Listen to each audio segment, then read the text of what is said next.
This is I know, I'm so excited. This is adventure number 1. Building the Northwest Flower and Garden Show display. Okay, here we go. Excited!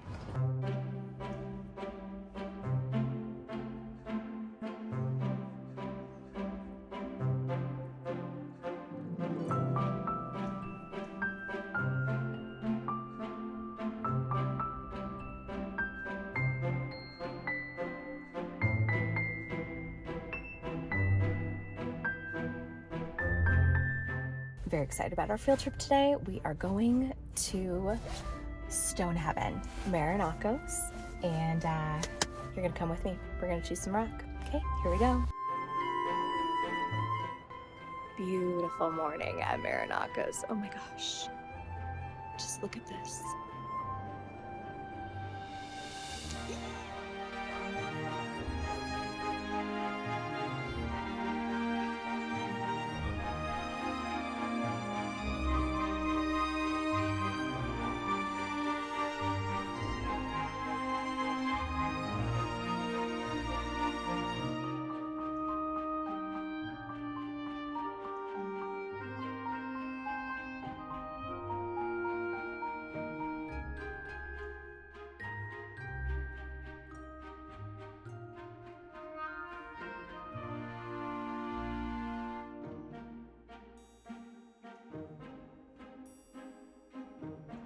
Okay, stone shopping is complete. I am very excited, but what I found, it's just so exciting. I'm using some materials that I absolutely love that I always want to incorporate in a landscape. It's just like, it's such a treat to do this and to inject a little bit of like me into the process, if that makes any sense. Like, I get to design a garden and make the final choices that reflect who I am as a creator, which it's kind of fun. Okay, good morning. It is the day before we start loading up the show. We've just come out to the nursery to double check and quality review the product. It's a lot of really delicate timing as we're playing with Mother Nature here. Essentially, we want things that are going to be timed so that when they get into the warm convention center, they blow open. Now, there are no guarantees in life. We are playing with Mother Nature. And so it kind of is anyone's guess. We're gonna make our best judgment call. We're already having to swap out some things that are just a little too blown open. We really wanted at what they call a cracked bud stage, where you're just starting to just show color, but it's not fully open, because that isn't gonna give us the longevity we need for the show. Because remember, we've gotta have this looking beautiful and perfect Wednesday through Sunday.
Judges come in 3 minutes. I have 3 minutes. This is literally down to the wire. I'm trying not to freak.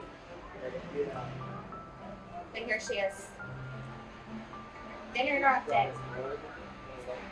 I'm gonna cry. I am so excited to finally, at long last, present the tour of my final garden. This was filmed on the last day of the show. I am super exhausted. And in the process of filming the final garden tour, I forgot to do a mic check before beginning. And wouldn't you know, the mics failed. So here we are. We're going to go back through it, and I'm just going to join along in voiceover land. We are going to start by swinging around to the entry of this little mini walkthrough that I created. From this vantage point, you really get a great view of the entire scope. You can see the pergola, the full dining room, and little bits of the florals all the way around.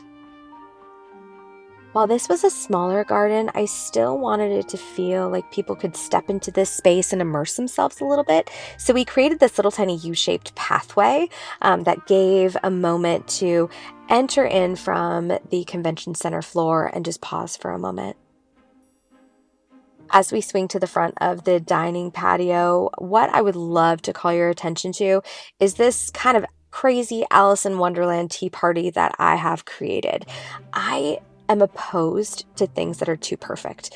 I think it is just not even representative of real life. So I wanted this to feel like we had just suddenly got up from dinner. Maybe it started to sprinkle. Maybe we wandered off into the garden.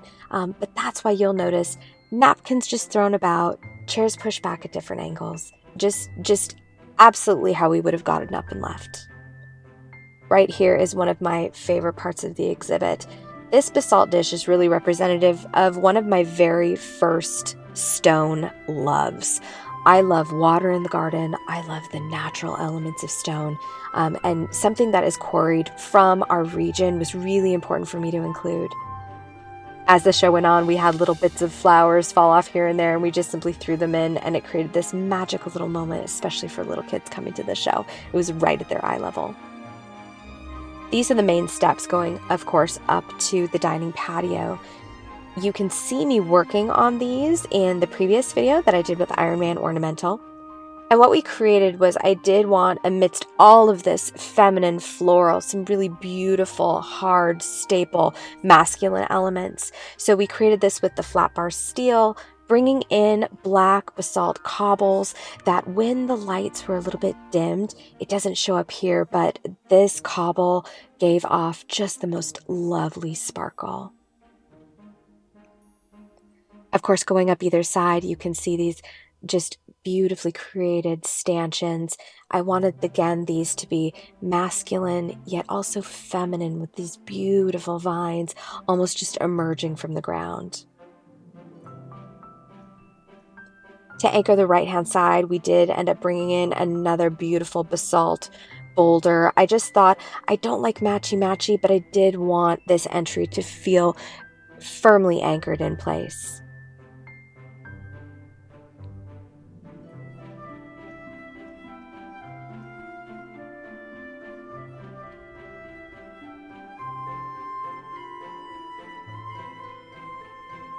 As we go through the exhibit, I was really bringing in this beautiful palette of saturated plums, fresh whites, and peachy oranges. I just thought, it created such a beautiful balance as we went through the space. I wanted it to feel playful and colorful and lovely.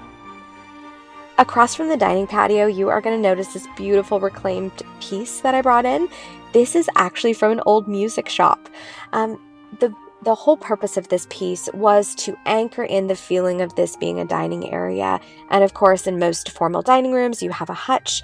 And of course, in my hutch, not only did I want to play up the idea of beautiful china, which I love, but also that this could indeed be a functional grow light space. So you can see here, I've actually fed real functioning grow lights through these little holes in the back, wired the whole thing together, and we have a beautifully decorative, functional element to add into the space. I'm also anchoring it in with bits of china and silver, and of course, some of my absolute favorite gardening books.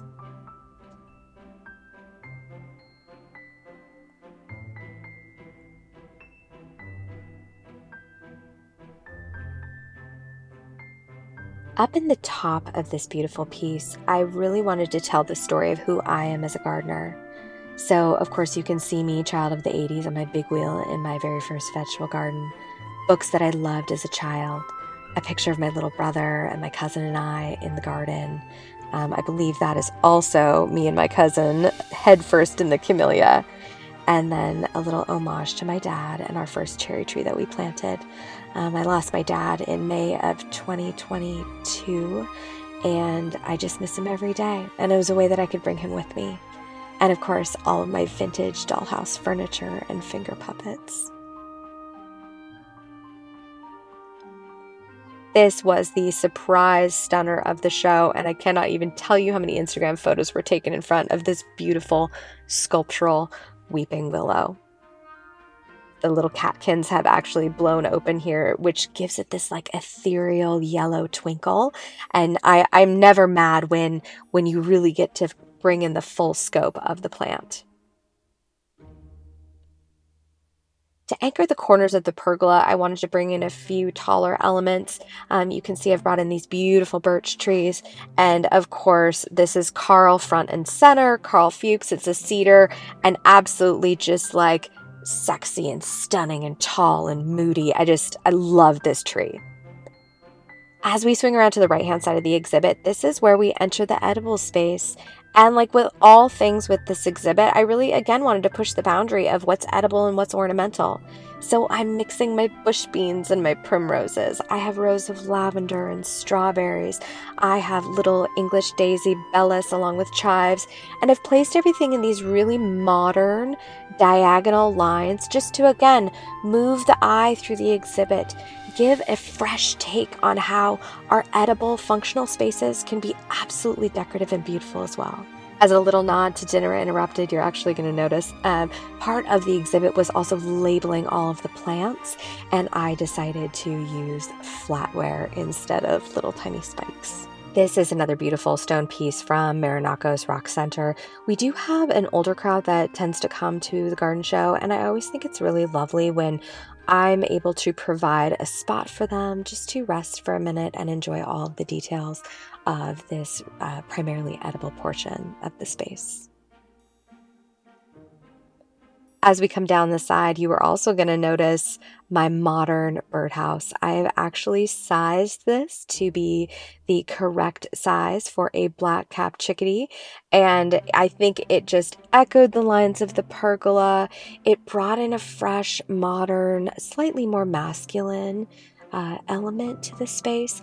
And I think some of these pieces that are modern and masculine are needed when we go so hard in the florals. I want to give both elements a chance to have a voice and create that lovely balance within the garden. I do have to say that when we were working through the lighting, I wanted this to read as a slightly dusk moment. So my choice to bring in the birch was twofold. Number one, I love a birch. I think it's beautiful.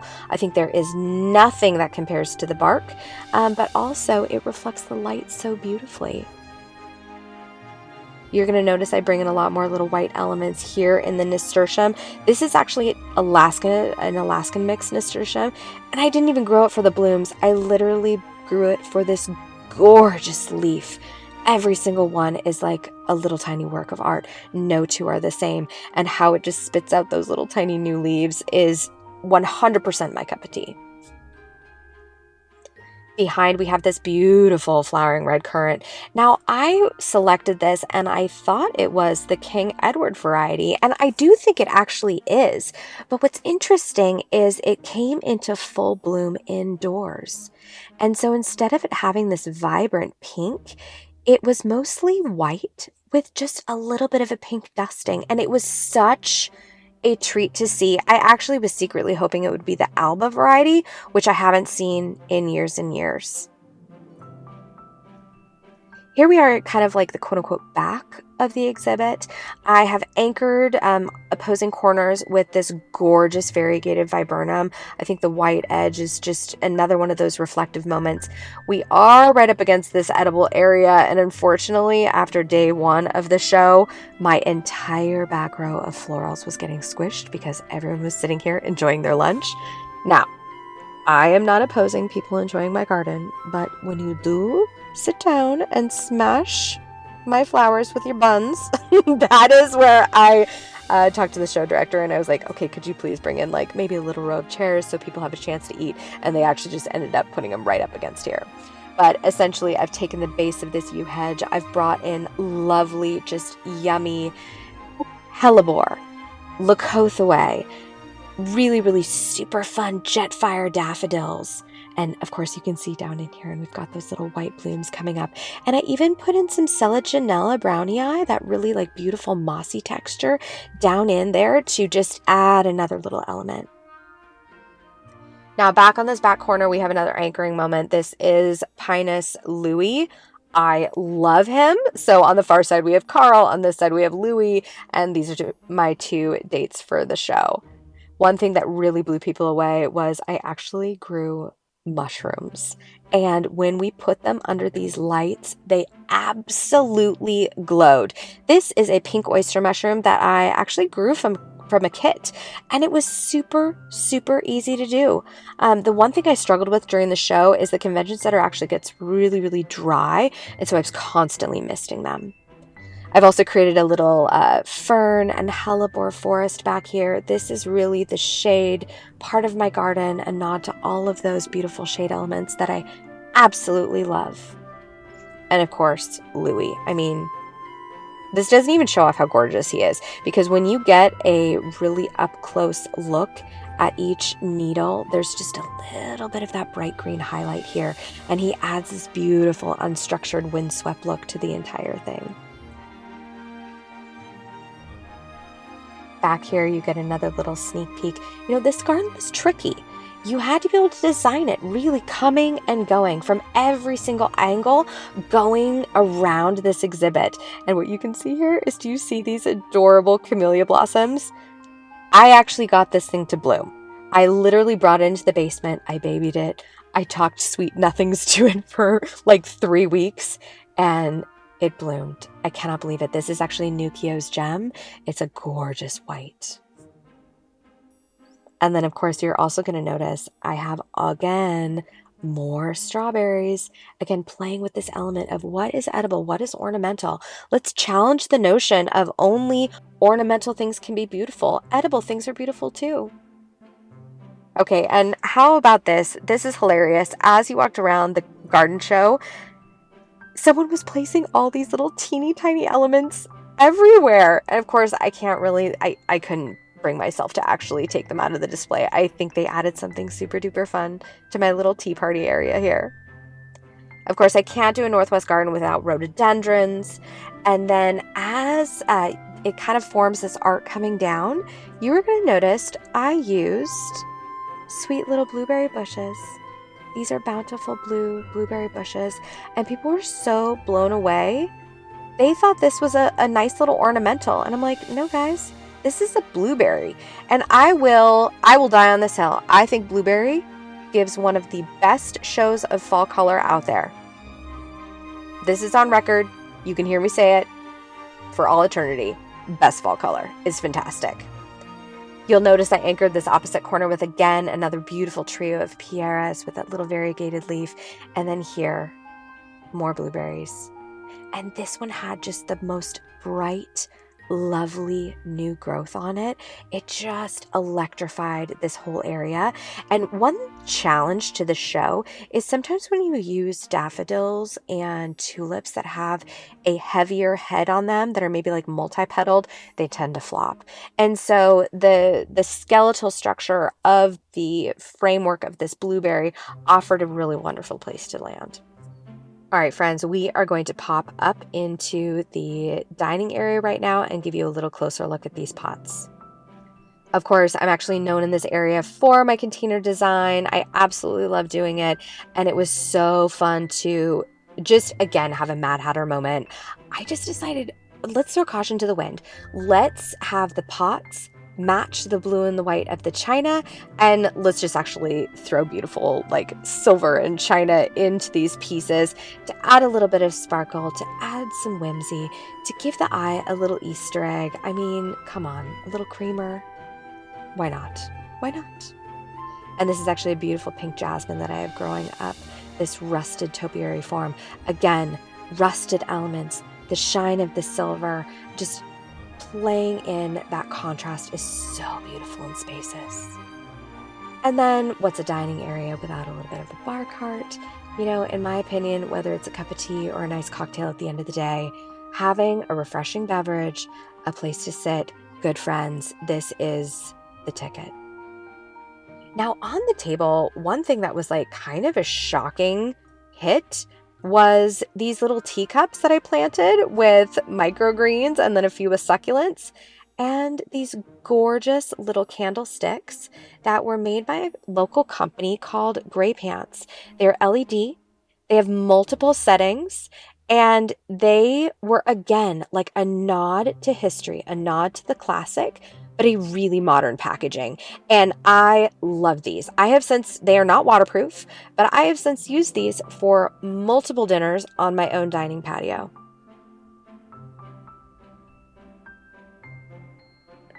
And then, of course, a centerpiece. I can't help myself. I threw in some thyme, I threw in some florals, and boom, there she goes.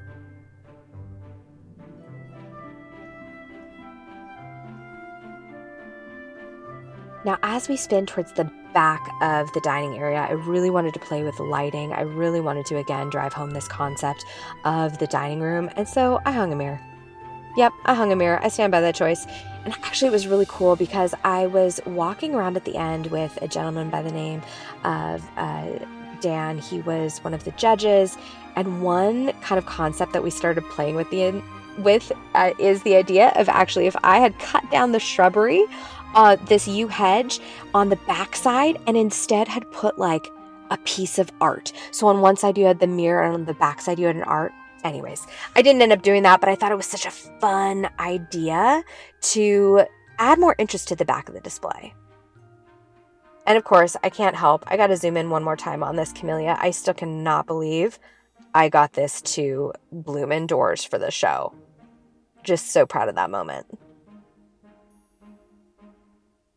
So there you have it. There is the final tour of my garden at the Northwest Flower and Garden Show in 2023. It has been an absolute joy and a treat to document all of this for you. And I also want to thank everyone who came. I met thousands of gardeners, and it was such a privilege to connect in such a personal way. Again, I cannot thank you enough for coming. I cannot thank you enough for watching. And it's been a total treat to have you along for the ride. I'm going to see you in the next one. Bye.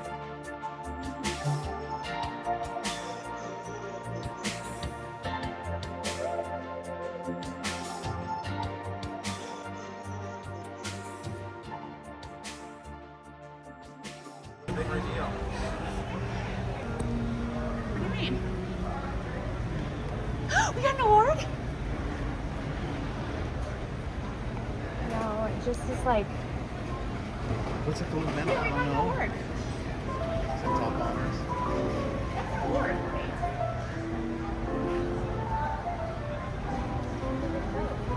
Yeah, that's why we're here now.